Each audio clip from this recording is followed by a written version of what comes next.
high geometry, got my camo on, ready to rock. People won't even see me coming. Probably just look like a pen right up there, a face, an arm, got a pen, maybe see my glasses. Anyway, I hope spring break was great. Hope you had a chance to get outside. Hopefully they don't put this place in lockdown. I'm making this video before spring break, so I guess we'll see. It'll be kind of weird after spring break if everything got locked down, and here I am making this video telling you to get outside, get out in the woods. I got my camo on, got my camo Crocs on and my camo pants on. Boom, get in a stance, we're ready to go. All right, so we are going to find the area of a regular polygon today. So a polygon would be like a pentagon, hexagon, heptagon, octagon, any of those agons. Heck, we could find the area of a regular 58agon if we wanted to. So I'm going to, first of all, I'm going to just draw a representation of it, and we could use drawing tools to make a perfect one, but what regular means is everything is equal. So for a hexagon, all the sides, you're trying to make as perfect of a hexagon as you can make. So I have this perfect hexagon, and what we want to do is we want to try to find the area of this thing.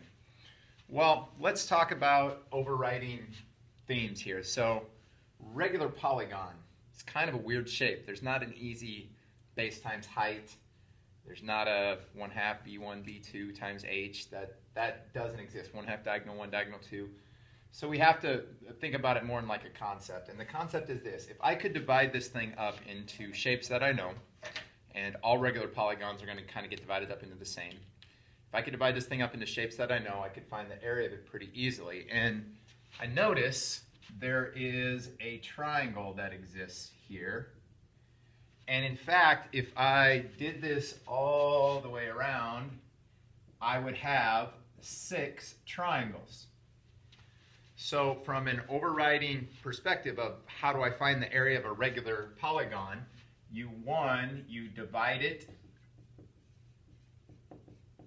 into triangles, and then you're going to multiply by the number of triangles.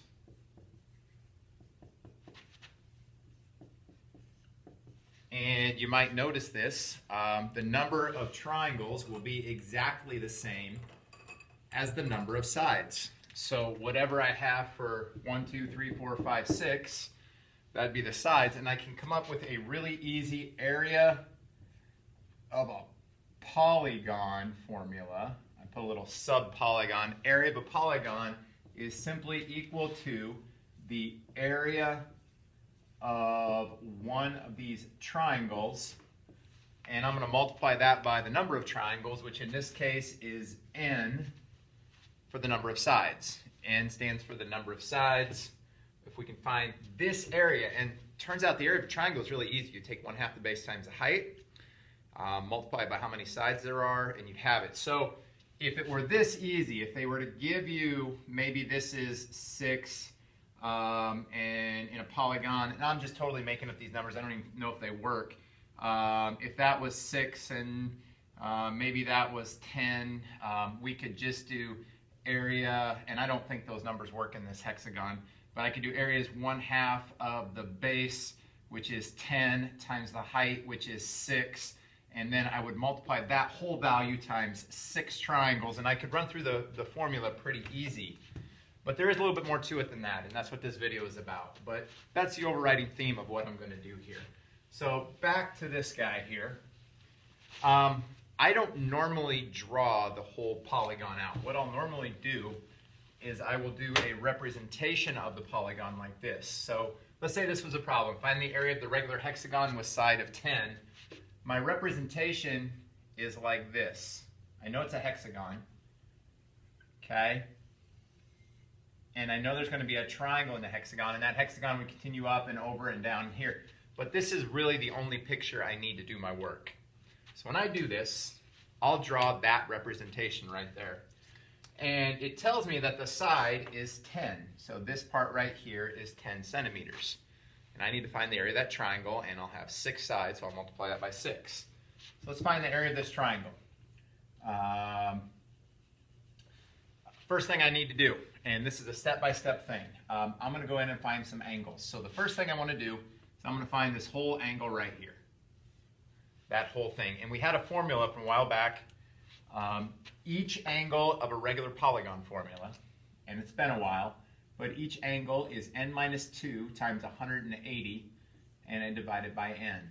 So this is a very step-by-step process. You're going to go through each step and we'll figure out what every one is. So number one, my n is my number of sides. So it's 6 minus 2, 6 sides, times 180, and I'm going to divide that by 6. And right now, I hope you have your calculator out. You are going to do that calculator work. I'm doing it right now also. 4 times 180 divided by 6 is what I have. And each one of those angles is 120 degrees. Okay?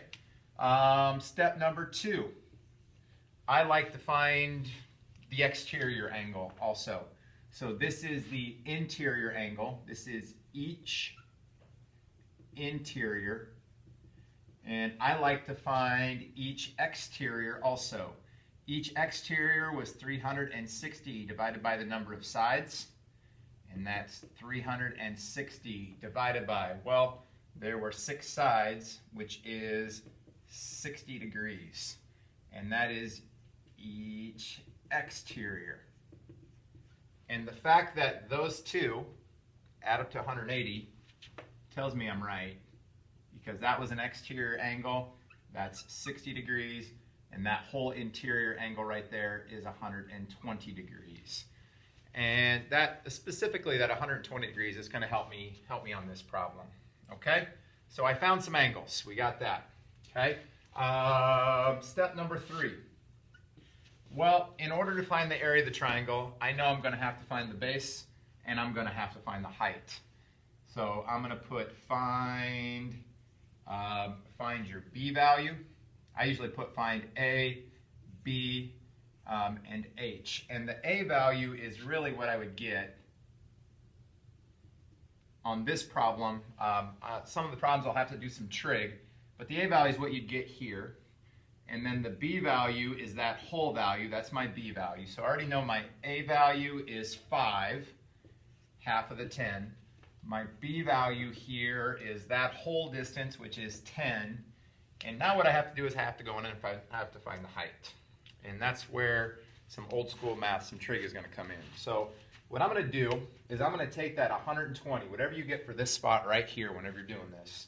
You take half of it, and that's that angle right in there. So I'm going to put half of 120. I'm going to put 60 degrees in right there. And I still have to go and I have to find the H value. Okay? Height, 10, 60. Got to be able to get to the height somehow. Oh, it's SOHCAHTOA. Well, I can do that. So I'm going to go in and find the H. Here I am at 60.